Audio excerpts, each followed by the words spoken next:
The rain tapped lightly against the tall, arched windows of the Wexler estate, a sprawling mansion of glass and marble nestled in the rolling hills outside San Francisco. Inside, the air smelled of lemon polish and fresh linen, a testament to Grace Williams' meticulous care. She moved silently through her morning routine, her black and white maid's uniform crisp, her yellow rubber gloves squeaking faintly as she scrubbed the breakfast nook's granite counter. At 32, Grace had worked for the Wexler family for 3 years, her days a quiet rhythm of cleaning, organizing, and tending to little Ethan, the 5-year-old heir to tech mogul Nicholas Wexler's fortune. Ethan wasn't just her employer's son, he was her heart, a bright-eyed boy who called her Miss Grace and drew her lopsided hearts on construction paper. This morning, though, something was wrong. Ethan sat at the breakfast table, his usual chatter about dinosaurs and spaceships replaced by an eerie stillness. His small hands rested limply on the oak table, his half-eaten toast untouched. Grace paused, her sponge dripping suds onto the counter. "Ethan, sweetheart," she called softly, her voice warm but laced with concern. His eyelids fluttered, heavy and slow, his freckled cheeks flushed an unnatural pink. She stepped closer, her sneakers squeaking on the polished floor. "Can you hear me, baby?" No response. His head tilted forward, his body swaying like a fragile sapling in a storm. Then, in a heartbeat, he collapsed, his small frame slumping forward, his forehead nearly hitting the table. Grace lunged, her gloved hands catching him just in time, his weight light but terrifyingly limp in her arms. "Ethan." Her voice cracked, sharp with panic. His skin burned under her touch, his lips tinged a faint, unnatural blue. His chest rose and fell in shallow, uneven gasps, too slow, too weak. She shouted for help, her voice echoing off the high ceilings. "Hello? Anyone?" The mansion was a labyrinth of empty rooms, its silence mocking her desperation. The cook was in the guest house, 200 yards away. The head butler, Mr. Hargrove, was running errands in town. The emergency intercom, a sleek panel on the wall, blinked uselessly, under maintenance for days. Grace fumbled for her phone, her gloves smearing water across the screen as she dialed the estate's emergency line. Voicemail. She tried 911, her hands shaking so badly she nearly dropped the phone. Emergency response, ETA 12 to 15 minutes, the operator said, her voice calm, clinical. Grace looked down at Ethan, cradled against her chest. 12 minutes. His breathing was barely a whisper now, each inhale a fragile thread. He didn't have 12 minutes. Her gaze darted to the grand window overlooking the circular driveway, where a yellow Ferrari 488 Spider gleamed under the drizzle like a polished sunflower. It was Nicholas Wexler's pride and joy, a $300,000 machine he treated like a museum piece. Grace wasn't allowed within 10 feet of it, none of the staff were. But Ethan's life was slipping away, and rules didn't matter anymore. She scooped him up, his head lolling against her shoulder, and sprinted toward the front door. Her shoes skidded on the marble foyer, her breath hitching as she pushed through the heavy oak doors into the rain. The Ferrari's key fob sat on a velvet tray in the entryway, a forbidden relic she'd never touched. She grabbed it, her heart pounding like a war drum, and laid Ethan gently across the passenger seat, buckling him in with trembling fingers. His Spider-Man sandals dangled loosely, one strap undone. She climbed into the driver's seat, her damp uniform sticking to her skin, her yellow gloves slick against the leather steering wheel. The engine roared to life with a guttural snarl, and she slammed the accelerator, the tires screeching across wet gravel as the automatic gates swung open. The Ferrari tore down the winding estate road, rain streaking across the windshield like tears. Grace had never driven anything faster than her beat-up Honda Civic, and the car's power felt like a wild animal beneath her, bucking with every turn. She gripped the wheel, her knuckles white beneath the gloves, her eyes flicking between the road and Ethan's pale face. "Stay with me, baby," she whispered, her voice breaking. Just stay with me. His chest barely moved, his lips still blue, his small hand limp in hers. She squeezed it gently, as if her love could anchor him to life. The highway stretched before her, a blur of gray asphalt and rain-slicked cars.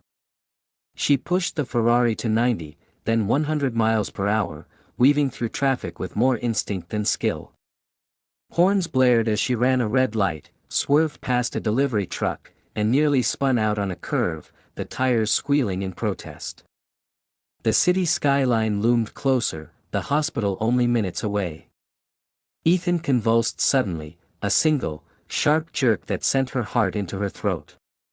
No, she screamed, yanking the wheel hard, the car fishtailing before she regained control. Don't do this, Ethan. We're almost there. Hold on for me, please. Sirens wailed ahead, not behind, ambulances, not police. The hospital's emergency entrance came into view, a beacon of red and white lights through the rain. Grace swerved into the driveway, the Ferrari screeching to a halt across 2 lanes, the bumper kissing a curb. She threw open the door, her voice raw as she shouted, "He's not breathing. Help him."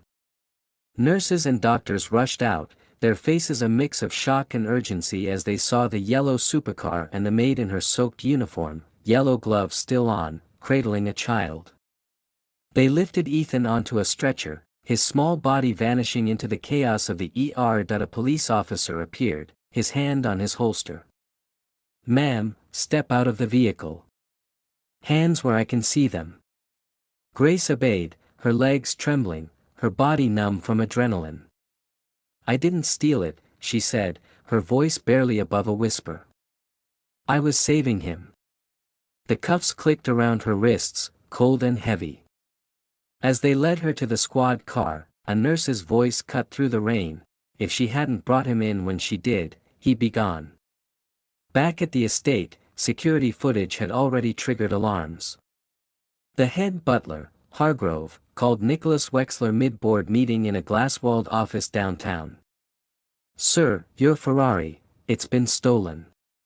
Nicholas, a lean man in a tailored navy suit, his dark hair streaked with silver, froze. "Stolen?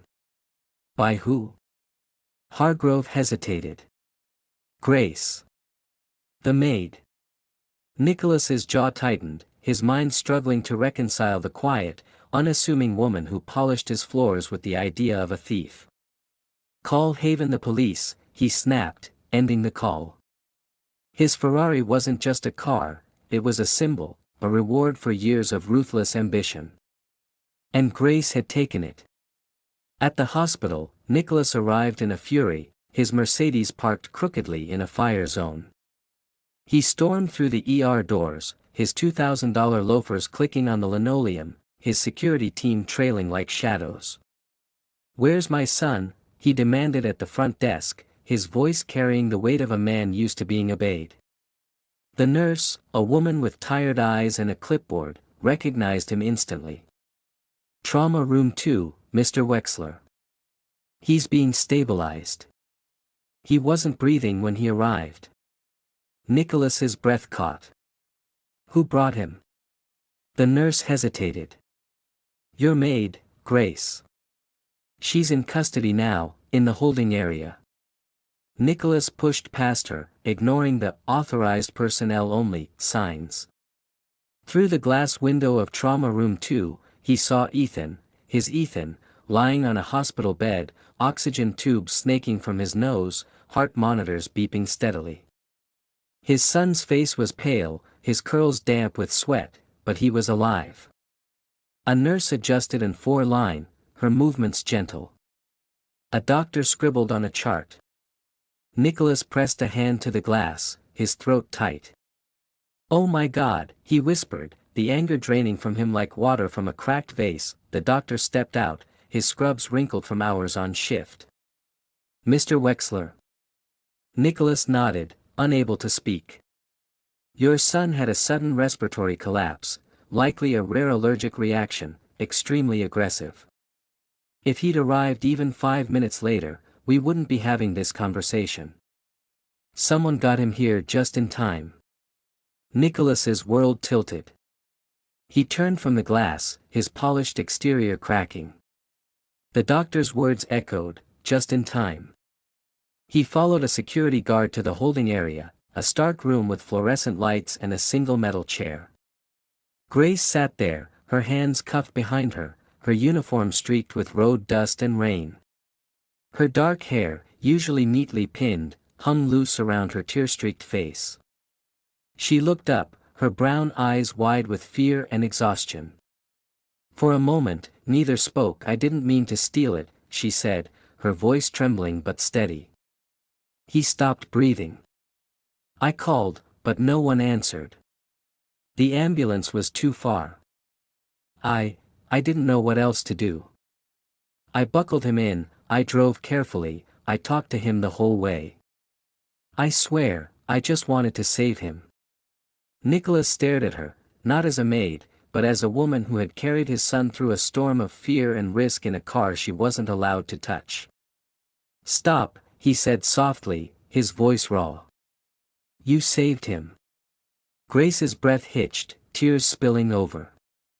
Is he okay?" Nicholas nodded, his own eyes stinging. "Because of you." He turned to the officer. "Take the cuffs off. Now." The officer hesitated, then complied, the metal clicking as it released. Grace rubbed her wrists, her shoulders slumping. "If you want to fire me, I understand," she said, her voice barely audible. Nicholas shook his head, his expression unreadable. "I'm not firing you, Grace. I'm promoting you." By the next evening, the story had ignited the internet. Headlines blazed: "Maid steals millionaire's Ferrari to save his son." "Real-life hero housekeeper risks all." "Billionaire stuns with response to Ferrari rescue." Nicholas held a press conference on the hospital steps, the setting sun casting long shadows across the crowd of reporters. Grace stood beside him, no longer in her uniform but in a simple black dress, her hands clasped tightly to hide their trembling. Ethan was stable, sleeping upstairs, his small chest rising and falling under the watchful eyes of nurses. Nicholas faced the cameras, his usual polished demeanor replaced by something raw, human. "I built a billion-dollar company on calculated decisions," he began, his voice steady but heavy. "But yesterday, a woman in my home made a decision not with strategy, but with love. She broke every rule to save my son's life." He paused, glancing at Grace, who looked down, tears glistening. Grace Williams risked everything, her job, her freedom, to get Ethan here. And I will never forget that. He turned to her, his voice softening. "As of today, Grace is no longer a maid. She is Ethan's full-time caregiver and the head of our new Child Wellness Foundation." Gasps rippled through the crowd. "And I'm donating $5 million to launch the Grace Initiative, a program to train household staff in emergency response across the country. Because every second matters, and no one should be punished for saving a life." The reporters erupted, but Nicholas raised a hand, his final words cutting through the noise. "If you have someone cleaning your home or caring for your children and you think they're beneath you, you're the one who needs to change. I almost lost my son before I realized the most important person in his life wasn't in my boardroom, but in my kitchen." The moment went viral, shared millions of times across platforms. In the weeks that followed, Grace's life transformed. She was given a sleek SUV, an apartment near the estate, and a role shaping Ethan's homeschool program. She became an advocate for working women, her story a beacon for those who felt invisible. Ethan, recovering steadily, never stopped asking for Miss Grace. To him, she wasn't a maid or a hero, just the woman who drove through fear and sirens to save him. And every night, as Grace tucked him into bed, she whispered, "Stay with me, baby." And he always did.